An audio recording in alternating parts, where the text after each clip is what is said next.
Velkommen til CapWorks Creditor Workflow. Vi skal igennem oprettelse af en ny løsning. Tryk på opret. Indtast brugernavn og data. Så trykker man selvfølgelig opret. Så har du tre måder at oprette dig på. Du kan bruge token. Det anbefales, hvis du har et standardabonnement eller small economic abonnement. Så får vi kun adgang til at levere data til jer. Hvis du bruger et internal eller internal pro abonnement, bliver du nødt til at sætte kryds i, at vi skal være administrator og indtaste aftalenummer. Så skal vi over i economics og lave de sidste ting. Hvis I har valgt at tilføje os som administrator og ikke brugt token, så skal I gå ind i administrator-modulet, tilføje CapWorks Workflow som administrator. Herudover så skal der både token og administrator tilknytningen sagt ja i indscanning, og der skal være sagt ja i API. Nu har vi fået CapWorks Workflow og Economic til at tale sammen. Nu skal vi tage det sidste.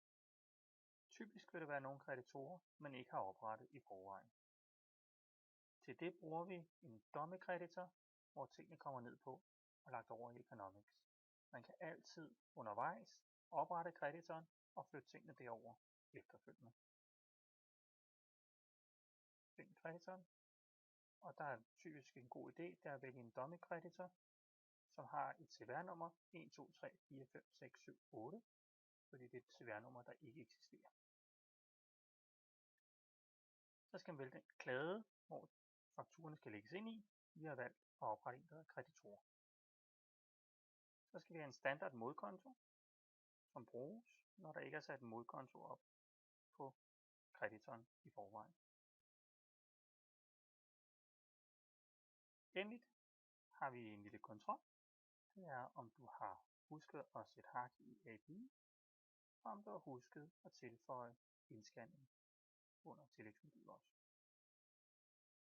Sidste ting du skal vælge, det er om du har brug for et godkendelsesflow, inden fakturerne rører direkte over i Economics. Hvis du vælger det herfra, så alle de fakturer, der rører ind i systemet, vil ryge direkte ind i Economics uden en godkendelsesproces.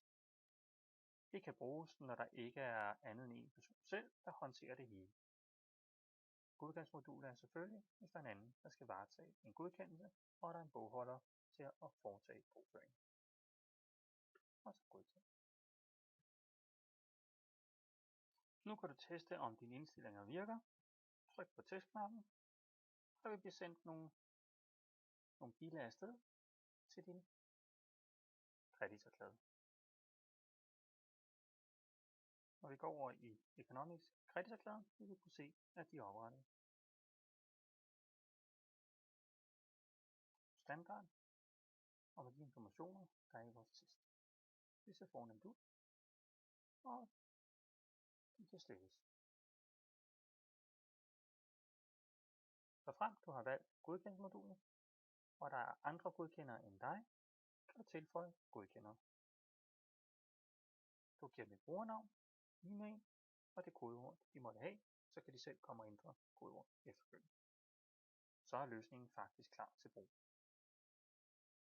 Vi sender jer GLN-nummeret, som også er ERN-nummer, i løbet af 14 dage. Hvis I skal bruge det hurtigere, så I kan komme i gang i morgen, så må I skrive til os.